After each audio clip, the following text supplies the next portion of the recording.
ఏమండి, నేను ఇప్పుడు టూ వీలర్ మీద వచ్చి ఏదో చెప్పడానికి కారణం, మానవులమైన మనం అందరం కూడాను ద్విచక్ర వాహనాలపై తిరగాడడం అనేది ఆధునికంగా మనకు అందిన అవకాశం.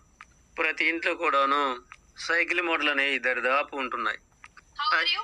అయితే అయితే ఈ సైకిల్ మోటార్లు మనము ఏ ఏ కాలాల వాడకూడదనేది ఒక చిన్నగా చెప్పుదామని అందుకే సైకిల్ మోటార్పై వచ్చాను.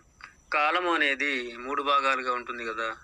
ఈ ఎండాకాలం, వానాకాలం, చలికాలం. అయితే ఈ 3 కాలాలలో ప్రతి కాలంలో కూడాను కొన్ని రోజులు బండిని నడపకూడదు. నడిపినా ఒక 5 కిలోమీటర్లు అటు ఇటు మాత్రం నడపాలి. ఎందుకు అంటే ప్రమాదాలు పొంచి ఉంటాయి కనుక. ముందుగా చలికాలంలో డిసెంబరు, జనవరి మధ్య విపరీతంగా చలి ఉంటుంది కనుక, అప్పుడు నీళ్లు కూడా గడ్డగట్టే కాలం కనుక, ఇక అట్టి కాలంలో రాత్రిళ్ళు, అట్టి చలికాలంలో రాత్రి 9 గంటల నుండి ఉదయం 6 గంటల వరకు పయనించకూడదు. ఎందుకు అంటే అసలే చలి అంటే ఇక బండిపై ఎదురు తీవ్రంగా వస్తుంది కనుక చేతులు తిమ్మిరి పడతాయి, రక్తం కూడా గట్టిపడే అవకాశం ఉంటుంది, ఒళ్ళు బాగా వణుకుతుంది, పొరపాటున కింద కూడా పడవచ్చు. కనుక చలికాలంలో డిసెంబరు, జనవరి మధ్య 1 నెల దాకా రాత్రిళ్ళు టూ వీలర్ ప్రయాణం అనేది తగ్గించుకుంటే మంచిది. అలాగే వర్షాకాలం విషయానికి వస్తే శ్రావణ, భాద్రపద మాసాల్లో తీవ్రమైన వర్షాలు కురుస్తాయి.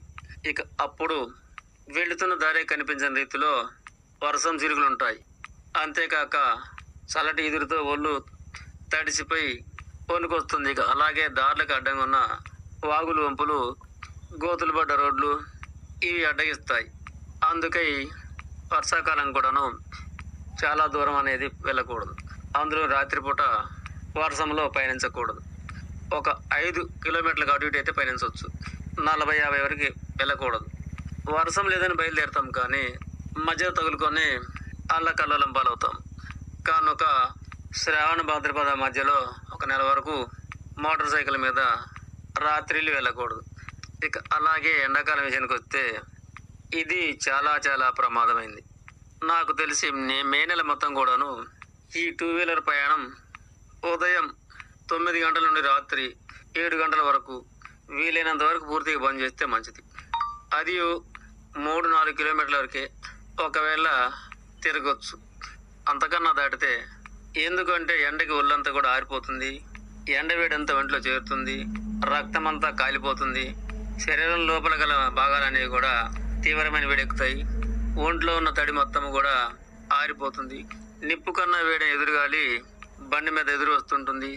ఇలా ఆరిపోవడం వల్ల దీనినే వడదెబ్బ అని కూడా అంటారు. ఇట్టి వడదెబ్బ అనేది తగిలితే ప్రాణహాని కూడా పొంచి ఉంటుంది. కనుక ఈ 3 కాలాల్లో బాగా ప్రమాదమైంది ఎండాకాలం, మే నెల. కనుక ఈ 3 కాలాలలో చలికాలంలో డిసెంబరు, జనవరి మధ్య 1 నెల, అలాగే వర్షాకాలంలో శ్రావణ, భాద్రపదాల మధ్య 1 నెల, అలాగే ఎండాకాలం పూర్తిగా మే నెల మొత్తము టూ వీలర్లపై తిరగకూడదు. బస్సులు, కార్లు అంటే ఎదురు గాలి రాదు కనుక అవసరం అనుకుంటే వాటిపై పయనించవచ్చు. కనుక ఈ 3 కాలాలలో సూచించిన కాలాలు, నెలలు వీలైనంత వరకు ప్రయాణం బంద్ చేసుకుంటే మంచిది.